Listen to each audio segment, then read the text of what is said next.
La verdad sobre los verificadores. Censura a New York Post y a la opinión pública. Términos y usos. Lo que se denominan como noticias falsas, bulos, fake news, son informaciones que no persiguen el ideal de la verdad, objetividad y transparencia. Algunos son realizados premeditadamente y sistemáticamente, y otros, rumores o malentendidos que, al caer en la repetición, parecen adquirir matices de verdad. Sin embargo, estas noticias, otras veces, son tomadas como conspiración. Esta palabra significa la unión en acuerdo secreto con el fin de efectuar un ilícito o impropio o para usar un medio con tal de llevar a cabo ese ilícito. El primer uso registrado del término conspiración data de 1909, aunque inició su auge en 1960, en sentido peyorativo. En la actualidad, se puede caracterizar como un tipo de folclore similar a una leyenda urbana, a un comportamiento público que linda con la paranoia y la negación. En tiempos de emergencia sanitaria mundial, se ha especulado e investigado de distintas maneras y los rumores entre el público han alimentado creencias carentes de sustento. Pero, ¿qué sucede cuando se realizan investigaciones serias que son tildadas como conspiraciones o noticias falsas? ¿Qué sucede cuando en algunas plataformas, como Facebook, se llenan de verificadores de la verdad y son ellos los que determinan qué es cierto y qué es una noticia falsa, la cual será retirada? ¿Son organismos independientes o responden a intereses? Detrás del negocio. Detrás de estos verificadores hay una estructura de poder que queda fuera de foco. Neutral y Maldita.es son ejemplos de verificadores que pretenden ocultar el pensamiento crítico que los periodistas intentan desarrollar no solo al tratar el tema del estado de emergencia sanitaria mundial, sino con distintas investigaciones de carácter social y político. Así tenemos, por ejemplo, que los verificadores de noticias arrojan como fuentes oficiales en temas de emergencia sanitaria mundial a la Organización Mundial de la Salud, que no es una organización pública sino privada financiada por diversos fondos de inversión, como la Fundación Bill y Melinda Gates. Neutral, por ejemplo, está ligada a la Fundación de Bill y Melinda Gates, Netflix, Washington Post, entre otros, y a grandes fondos de inversión, como Vanguard Group, BlackRock, JP Morgan, Morgan Stanley, entre otros. La opacidad es una característica del poder actual. Vemos los verificadores y no lo que hay detrás de los verificadores hacia distintas capas de profundidad. Factcheck.org, PolitiFact y hasta FakeCheck de la cadena de noticias RT son parte de los más conocidos fact-checkers o verificadores de datos que denigran el trabajo de otros, pero no tocan su propio trabajo. Por eso tienen una fiabilidad limitada. El gran problema de declarar noticia falsa es la devaluación de la capacidad ética del servicio del verificador e incluso el de los medios que los usan, que han creado sus propios verificadores para desacreditar otras informaciones y o las vertidas en redes sociales, las mismas que ellos usan para verter sus contenidos. Hablamos de un binomio entre las redes sociales más importantes del planeta, con los medios de comunicación más influyentes que recomiendan sus propias noticias como fuentes oficiales, y a fuentes oficiales externas como instituciones, como si fueran inquebrantables y no cuestionadas. Como los medios se vuelven negocio y elementos de poder, los medios y la gente se van segmentando mercadológicamente. No se ha acostumbrado a informar a la gente con la verdad, sino a intentar segmentarla para entregarle un producto que vaya de acuerdo a un determinado perfil. ¿Qué interés puede tener Facebook en controlar a 2.500 millones de usuarios activos? Estos, a los que se pretende transmitir un mensaje único, uniformado, al que el periodismo independiente se le prohíbe publicar. Los grandes fondos de inversión, que hemos citado como ejemplo anteriormente, buscan censurar la crítica y la opinión pública en las redes sociales que ellos mismos crearon para personalizar a los usuarios y tenerlos como pieza del mercado. Verdad periodística, más lejos que nunca. No existe, en la actualidad, un consenso sobre qué es un bulo o noticia falsa y qué no lo es, a excepción de los casos flagrantes. Lo que constituye un dato falso se mueve en función de lo que el analista de fact-check considera que es la intención del fondo del medio, política y o publicación, y sus herramientas para desmontar muchas veces no pueden ser neutrales y apelan a citarse a sí mismos y a fuentes cuestionables. Lo contaban los profesores de ciencias políticas Joseph Ochinsky y Raiden Butler en su trabajo La epistemología del fact-checking, La metodología implementada por estos medios revisores sobre qué constituye una verdad y una mentira lleva a prácticas periodísticas dudosas, hiriendo a la vez a las profesiones periodísticas y políticas. Hacen, por ejemplo, referencia a la clasificación de verdad, verdad a medias, mentira flagrante. En coloridas gráficas en algunos medios estadounidenses se conduce al infotainment o entretenimiento informativo, que simplifica la forma de ver nuestro mundo, que es, como sabemos, mucho más complejo. Las noticias son más que el montaje y desmontaje de titulares llamativos o informaciones que se intentan desbaratar apostando por su desprestigio. Organizaciones, políticos y otros comunicadores hacen infinidad de aseveraciones diariamente. Es imposible fact-chequearlo todo, así que el procedimiento de sampleo que aplican es lo que se conoce en ciencias sociales como un acto de selección de casos, una actividad sesgada en sí misma. Por otra parte, como analizan algunos expertos, los medios que conocemos como bulos a veces no inventan la información, sino que la instrumentalizan, de forma más evidente que otros medios tradicionales, para calentar una postura en un debate y orientar al lector hacia una interpretación que no es rigurosa. ¿Para qué es útil el fact-checking? Para dar trabajo a los periodistas. Contaban Jan Elizabeth y Cara Cenella, dos profesionales del periodismo estadounidense, que el fact-checking es el nuevo negro. Desde las elecciones de 2016 ha dejado de ser una salvaguarda de la verdad, a ser una ascendente fuente de generar contenido por derecho propio. Las audiencias, hambrientas de artículos de verificación, hacen crecer el tráfico de los medios que les dan hueco. Aquí se especifica cómo. En el día de debate electoral en Estados Unidos, la mayoría de medios que proveían algún servicio de fact-check se llenaban en visitas, con contenidos de todo nivel que les valió caídas en sus páginas. Y los tres grandes medios del país en verificación de datos, PolitiFact, The Washington Post Fact Checker y factcheck.org, rompieron todos sus récords previos. España ya está en la misma dinámica. Hacia el 2019, 16 medios, entre ellos Politibot, Datadista, Público y RTVE, se han apuntado a un proyecto conjunto de verificación de datos, es decir, confirmando que habrá trabajadores dedicándose a esa casa de bulos. Se han llegado a acuerdos con Facebook, se han desarrollado aplicaciones y se proveen servicios de mensajería con la ciudadanía. Caso Bill Gates. Desde inicios de marzo del 2020, no hemos dejado de escuchar el nombre de Bill Gates, y parece que el estado de emergencia sanitaria mundial culminará cuando él decida. Gates ejerce su poder a través de su fundación Bill y Melinda Gates, donde realiza actividades filantrópicas de dudosa calidad. Hacia fines de los 90, el gobierno de Estados Unidos acusó a su empresa Microsoft, que dirigía Gates, de ser una compañía monopólica que ha trabajado la innovación, lastimado a los consumidores y pisoteado a sus rivales.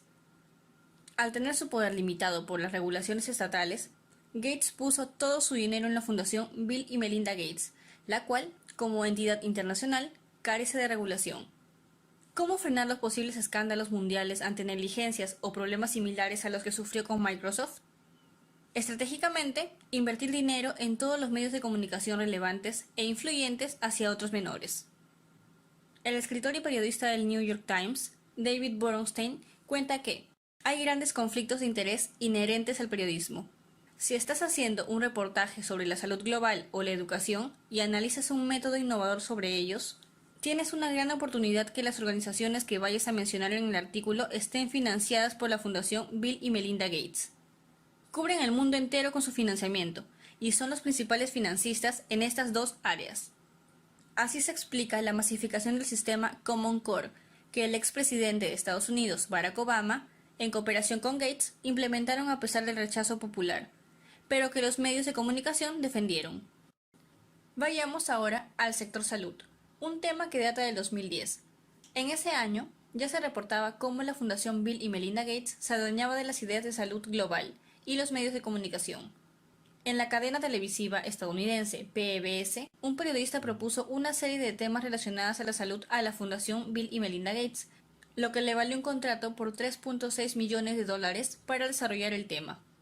Es importante tener en cuenta que casi todas las historias financiadas por Gates cubren un punto importante de su agenda, como la malaria. Pero la cobertura de la PBS en Tanzania habló, principalmente de la eliminación de la malaria en regiones específicas en lugar de la erradicación mundial, que es más difícil y controversial. El periodista de la PBS, Ray Suárez, dijo en su momento que en Washington vi a Bill y Melinda dar una presentación sobre la salud global en un auditorio repleto de gente del Congreso, el Poder Ejecutivo, los think tanks y los medios de comunicación. A ninguno le exigió un enfoque político o un protocolo de medicamentos, solo la pauta de cómo insistir en la idea de que el conocimiento público crea apoyo para los refuerzos de la salud global. Es decir, el punto principal era persuadir a las personas para que oyeran los consejos de Bill Gates sobre salud, lo que lo perfiló a que lo llamaran el doctor más poderoso del mundo. Muchas veces, los pagos de Gates no se dan a través de su fundación, sino a través de organizaciones pantalla como Malaria No More. Una búsqueda superficial nos muestra que esta fundación está financiada por Bill y Melinda Gates y medios como Time Warner y Fox. La financiación a los medios y sus comunicadores para la publicidad del tratamiento de la malaria, uno de los proyectos de Gates, que incluye mosquitos modificados que inyectan vacunas, tiene unas pautas a seguir. Durante su recorrido, se visitan clínicas y centros de tratamiento, se conversa con expertos en enfermedades, escuchan a las organizaciones que luchan para combatir las enfermedades y entablan diálogos con los periodistas locales. A cambio, se espera que los participantes generen historias en base a la información que obtuvieron. La mejor forma de tener periodistas a su favor es entrenándolos él mismo. Gates financia la NPR, una organización de medios estadounidenses que produce programación para una red nacional de más de 1000 estaciones. Hacia fines del 2019, la NPR había mencionado a la Fundación Bill y Melinda Gates más de 560 veces, incluido 95 veces en Goals and Soda, el blog de salud y desarrollo global del medio que Gates ayuda a financiar. Esta modalidad también la repitieron en Reino Unido. La BBC recibió millones de la Fundación Bill y Melinda Gates para promocionar sus iniciativas en salud e inyecciones. Cuando el medio de Seattle Times preguntó sobre las donaciones, un vocero de la Fundación Gates dijo que no eran para aumentar la capacidad periodística de la BBC, sino una forma de educación pública. Básicamente, educar a la gente utilizando la cadena noticiosa como medio de propaganda. Dos periodistas que han investigado a Gates citan lo que parecen ser esfuerzos más explícitos para ejercer influencia periodística. En un artículo de The Huffington Post del 2017, titulado Bill Gates no te salvará del próximo ébola, mostraron cómo el enorme financiamiento de Gates ha orientado la agenda de ayuda mundial hacia los propios objetivos de la fundación, lejos de la preocupación por responder a brotes de enfermedades. Esta narrativa se ha disuelto con la actual crisis de emergencia sanitaria mundial, ya que los medios de comunicación desde Los Angeles Times hasta PBS o STAT retratan a Gates como un líder o un visionario que puede salvar el mundo. Robert Fortner, uno de los periodistas, habla de un nuevo periodismo, el periodismo de soluciones, que se centra en la resolución de problemas y no solo en los problemas en sí. Eso ha atraído el patrocinio de la Fundación Bill y Melinda Gates, que destinó 6.3 millones a Solutions Journalism Network para capacitar a periodistas y financiar proyectos de informes. Gates es el mayor donante de esta organización y financia una quinta parte de sus fondos de por vida. La Solution Journalist Network también recibe financiamiento de Google, Chan Zuckerberg Initiative o la fundación del dueño de Facebook, la Fundación Ford y el Pulitzer Center, también de Gates, entre otros. Todo esto nos lleva al 2020, el año de la pandemia. El sitio Columbia Journalism Review reporta que la Fundación Bill y Melinda Gates ha aportado, por lo menos, $250 millones en reportajes favorables hacia él mismo. Entre otros medios de la inversión destacan NPR, BBC, NBC, Al Jazeera, ProPublica, National Journal, The Guardian, Univision, Medium, The Financial Times, The Atlantic, The Texas Tribune, Gannett, Washington Monthly, The Monde y Center for Investigative Reporting. A esto se le suma el apoyo del senador Mitt Romney, con sus empresas Bain Company y Bain Capital, las cuales tienen peso en los medios estadounidenses, sin olvidarnos de los mexicanos, ya que Bill Gates es uno de los accionistas principales de Televisa. Gates también financia las organizaciones de fact-check más importantes del mundo, y así evitar cualquier noticia en su contra, tildándola de teoría conspiracionista, bulo o fake news. Una de ellas es Africa Check, curiosamente el lugar predilecto para sus experimentos. También la página PolitiFact, que salió a defenderlo cuando se filtró que sus hijos no estaban vacunados. Le sigue la página USA Today, del conglomerado Gannett, que también recibe financiación de Gates. Su poder y radio de influencia llegan hasta la eventual presidencia de Joe Biden, a quien ya le recomienda qué hacer en su primer día en el cargo. Caso Joe Biden. El FBI ha obtenido el laptop de Hunter Biden, el hijo del candidato demócrata a la presidencia de Estados Unidos, Joe Biden, según una serie de documentos publicados desde el miércoles 14 de octubre por el medio New York Post. En estos se evidencia que el hijo del candidato demócrata con conocimiento de su padre realizaba lobbies a través de la empresa ucraniana productora del gas natural Burisma Holdings, investigada por corrupción y fraude, y otra maniobra corrupta con una empresa china. En los primeros correos publicados se puede leer: estimado Hunter, gracias por invitarme a Washington, D.C. y darme la oportunidad de conocer a su padre y pasar tiempo juntos. Es realmente un honor y un placer. Escribió el asesor de la Junta de Burisma, Vadim Posharsky, a Hunter Biden el 17 de abril de 2015, con su padre como vicepresidente de Barack Obama. Un correo electrónico anterior, de mayo del 2014, también muestra a Posharsky pidiéndole a Hunter consejos sobre cómo podría usar su influencia en nombre de la compañía. Ha publicado en New York Post. En el año 2015, cabe recordar, Joe Biden, junto a la Unión Europea y el Fondo Monetario Internacional, presionó para obtener la renuncia del fiscal que estaba investigando a Burisma por corrupción, Viktor Shokin. El Fondo Monetario Internacional también amenazó con retener $40.000 millones a Ucrania si no eliminaba a Shokin, quien, finalmente, fue despedido en marzo del 2016, cuando su investigación sobre Burisma ya había estado inactiva durante un tiempo. La presión ejercida por Biden para el despido del fiscal fue denunciada por los republicanos 4 años más tarde, en 2019, pero desembocó en un proceso de impeachment, al que se tuvo que enfrentar Donald Trump por, supuestamente, haber intentado explotar lo que muchos consideran uno de los puntos más débiles de Joe Biden, su hijo Hunter. El candidato demócrata, por su parte, negó los hechos, declarando el 21 de diciembre de ese año: «Nunca he hablado con mi hijo sobre sus negocios en el extranjero. Trump está usando un abuso de poder y cada elemento de la presidencia para tratar de difamarme». Los correos electrónicos aparecieron en un ordenador portátil que fue entregado en un taller de reparaciones en el estado natal de Biden, Delaware, en abril de 2019. Ante la ausencia de quien reclamase el dispositivo, el dueño de la tienda alertó al FBI del material que contenía el ordenador.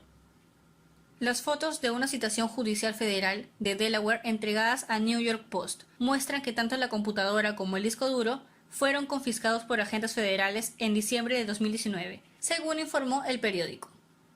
Pero antes de entregarlo a las autoridades, el dueño del taller se quedó con una copia y se la dio a Robert Costello, abogado del exalcalde Rudy Giuliani, quien entregó el material extraído a New York Post, después de que el ex asesor de Trump, Steve Bannon, revelara su existencia.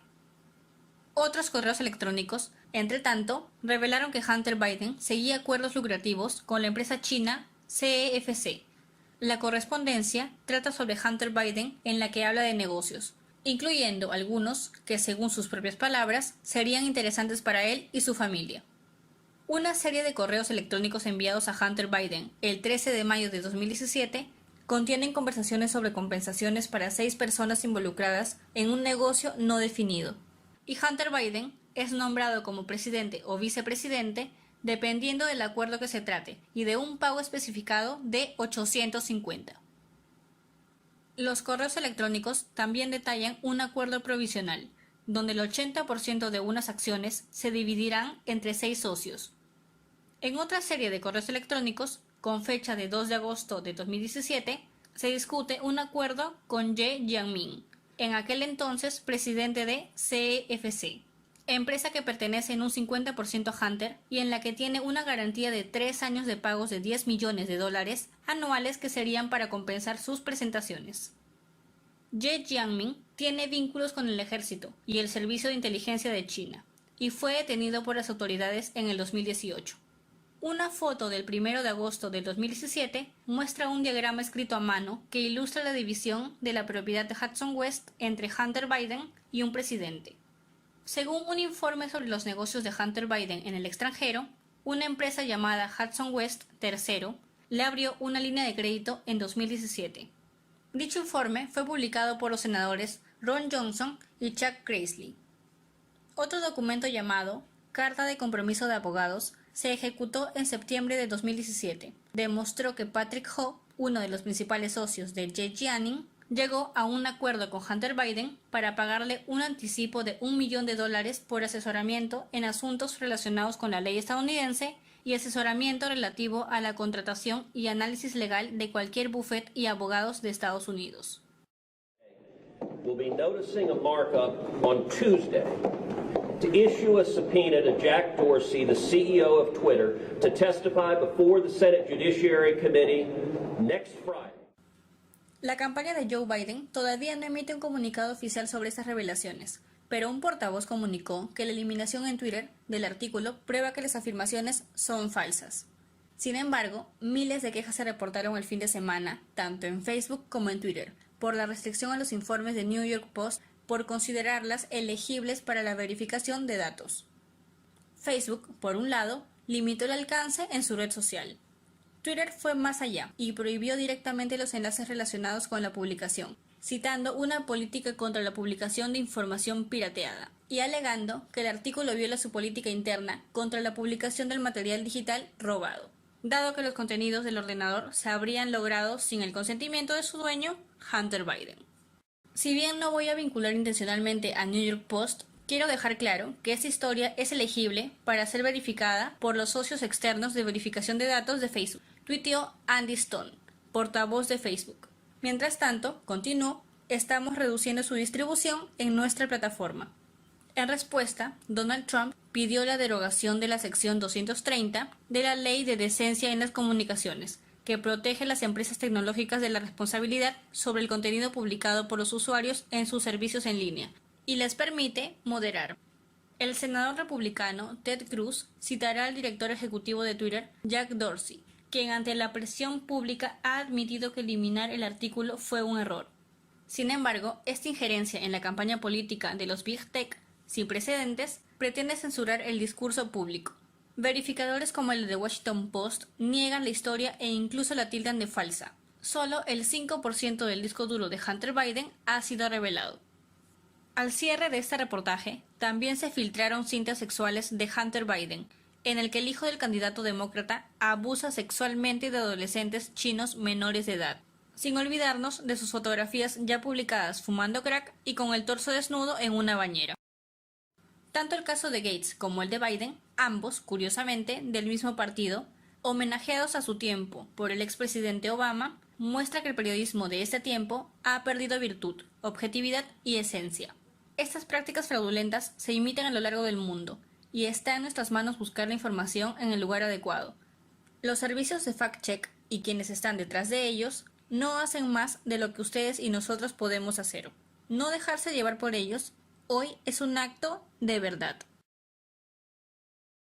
Colabora con las investigaciones y trabajo profesional de Marte de Quien a través de Patreon en la descripción.